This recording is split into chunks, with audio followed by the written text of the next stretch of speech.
취득세 관련해서 어떤 회계법인에서 약 한 20여 년 동안 자기 선후배가 이제 그 고등학교 후배가 담당을 하고 계셨는데 취득세를 세무조사까지 다 마치고 이제 작은 금액이에요. 2억 4천밖에 아니에요. 4천만 원만 줄여주라 하고 이제 그 모든 얘기가 다 됐다. 신문자들하고 공무원들하고. 근데 공무원들이 뭐 봐주나요? 법 아니면?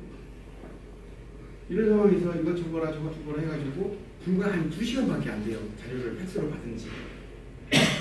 이거는 4천만 원 드는 것보다 그냥 제로를 만들기 더 편한데 그래요. 그래가지고 제안을 해보래요.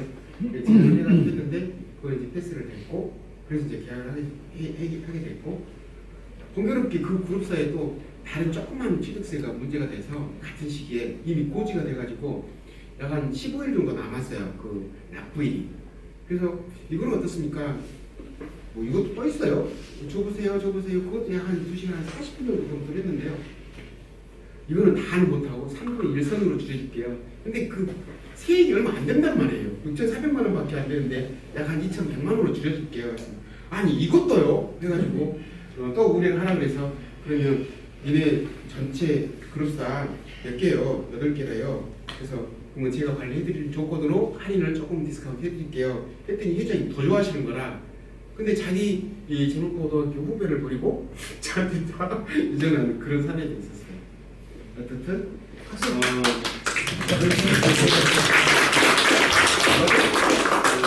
어쨌든 이제 세법은 그 자리에서 경쟁력은 사실은 누가 더 먼저 제안을 잘하느냐 그리고 솔루션을 누가 더 먼저 주느냐 똑같은 회계사가 아니라 연구하는 회사가 더 스피드도 좋고 품질이 더 좋을 거 아닙니까?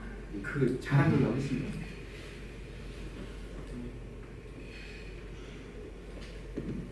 이 경우는 좀 그 회사들이 많은 경우에 자금 대차 거래가 많이 있게 되는데요. 어떤 경우에 생기냐 그러면 뭐 회사가 한 10개 정도 된다 그래요. 그러면 한쪽 어떤 회사들은 이익이 많이 나는 회사, 어떤 회사들은 뭐 여러 가지 이유로 이익이 덜 나고 손실이 많은 회사예요.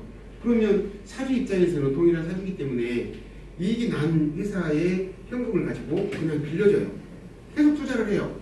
계속 투자를 하다 보니까 이익 집단이라고 할게요. 이익 그룹이고 손실 그룹. 손실 집단이에요. 그럼 이익이 나는 곳에서 계속 대여를 해주게 되어 있어요. 여기서는 대여금, 여기는 차입금 잡혀요. 근데 세법은 불이익이 있어요.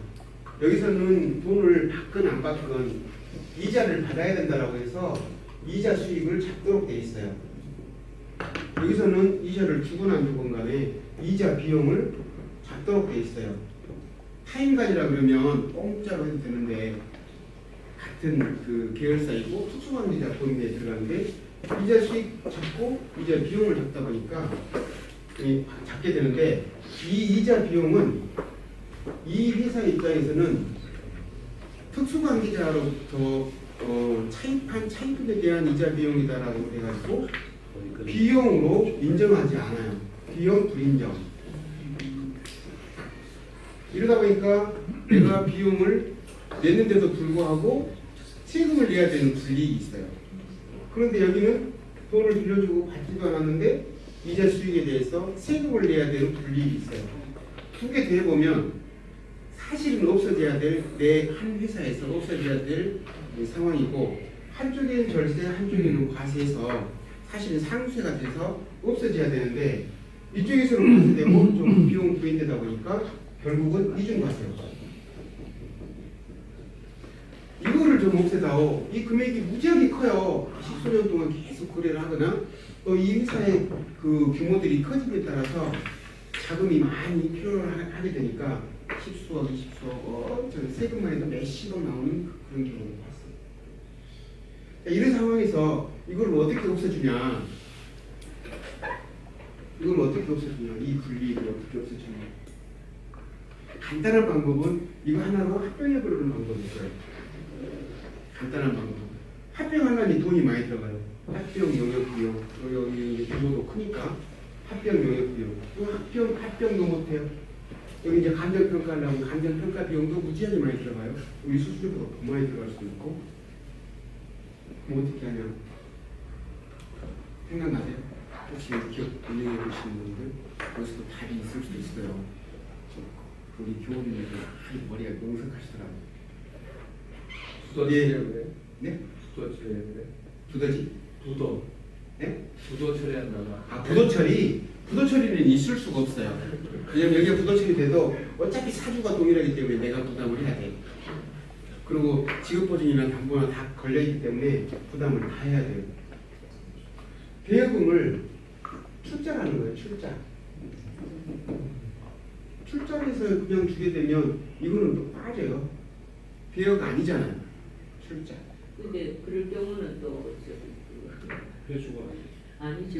나쁜 회사에다 돈 주게 되면 네. 걸리잖아 지금. 출자이기 때문에 출자는 괜찮아요. 그리고 내 회사이기 때문에 아니. 배임이라고 보기에는 힘들고, 배임은 또 뭐 그 배임의 가능성은 있어요. 이게 이제 이 회사들이 굉장히 문제가 됐다, 사회적인 이슈로. 그러면 배임 문제 반드시 될 수도 있어요. 지금 배임 데가 많잖아요. 근데 이제 이게 전부 내 회사이기 때문에 나한테 컴플레인 하는 자가 있어야 배임 문제가 이슈가 되죠. 채권자들이 있어요. 채권자들도 있을 수는 있겠죠.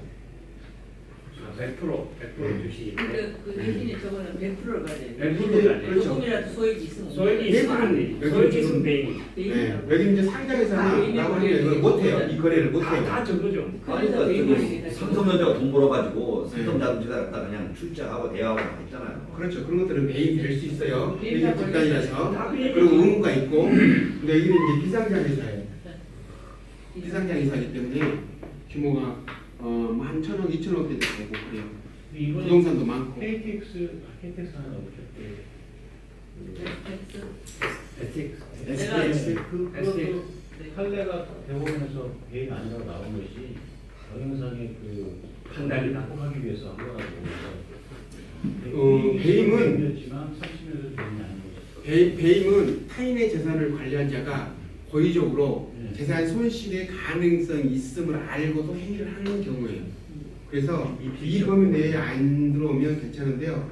이제 배임은 그리고 이제 우리나라는 고소고발이 이제 있어야 될 가운데 있어요. 배임은 검찰이 이제 기소권이 가운데 있어가지고 이 회사가 굉장히 중한 우리 사회적 책임을 가지고 있다 하는데 그런 그 사회 책임을 다하지 못해서 이슈가 됐었을 경우에는 고소고발이 없었어도 배임 문제가 생겨요.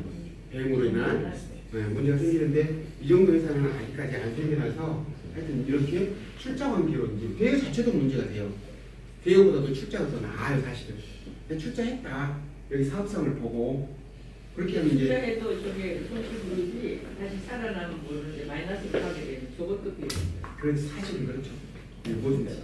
근데 이제 그거는 좀 뭐 미래의 문제잖아요. 이게 어떻든 여기까지. 그래서 이제 이 문제를 해소하는 방안으로 다 이제 사실상 100% 다 소유거든요. 그리고 지분 관계로 다 얽히고 상호 출자 관계로 엮어져서 다 사실은 사주가 한 명이에요. 100%.